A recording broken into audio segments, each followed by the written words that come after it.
Por amar tanto a Jesus, uma vez convertidos, nós travamos individualmente uma luta de vida ou morte contra o pecado, negando a nós mesmos e esmurrando o nosso corpo para não servirmos, para que os nossos membros, o apóstolo Paulo diz, essas mãos sempre foram mãos que procuraram fazer assim o bem, lá em Atos capítulo 20. Mas as mãos dos que não são de Jesus são mãos de sangue. Os pés dos que são de Jesus são pés que andam, pés formosos que caminham para amar, para auxiliar, para pregar o evangelho.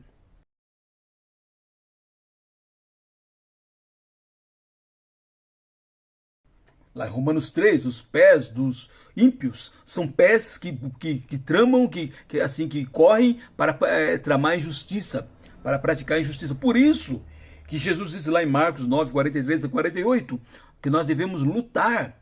Se tua mão direita faz pecar, corte, arranque, ou seja, leve a sério o pecado.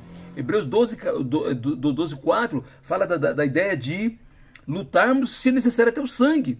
E 1 Coríntios 9, 27, aquele texto que eu já falei várias vezes aqui, esmurrar o corpo para reduzi-lo à escravidão de Jesus. Dessa maneira, a santidade de um discípulo de Jesus é buscar a sua própria santidade, buscando viver de uma maneira que agrada a Deus. Ao mesmo tempo, nós vivemos em comunidade. A palavra igreja significa comunidade, eclesia. E dessa maneira zelamos pela santidade do corpo de Cristo. Porque, versículo 2 Timóteo 1,7 diz, porque Deus não nos deu espírito de covardia, mas de poder, de amor e de moderação. Precisamos de poder, amor e moderação para corrigir o pecado no meio da irmandade, seguindo as instruções que a Bíblia ensina. Mateus capítulo 18, se teu irmão pecar contra ti, vai lá e conversa com ele. Se não acertar, leva um outro. Se não acertar, leva para a comunidade. E se não aceitar como a comunidade, considera como gentil ou publicano. Ou seja, há situações em que os irmãos, às vezes, assim, um irmão ou outro não quer se arrepender.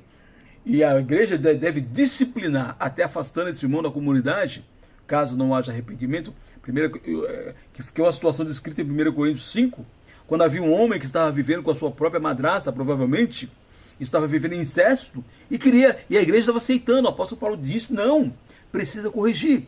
E se tal pessoa não corrigir, expulsai de entre vós o malfeitor.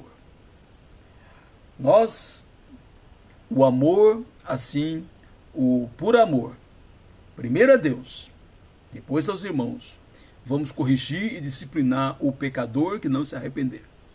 Fazemos isso para que todo o corpo de Cristo não se contamine. Com 1 Coríntios 5,6, um pouquinho de fermento leveda toda a massa, o apóstolo Paulo diz. Mas também por desejarmos restaurar o irmão que está se desviando. Toda correção bíblica tem como objetivo restauração.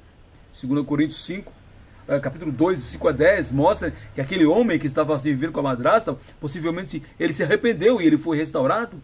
Gálatas 6,1 diz que devemos corrigir uns aos outros com espírito de brandura e nos guardar para também não sermos contaminados.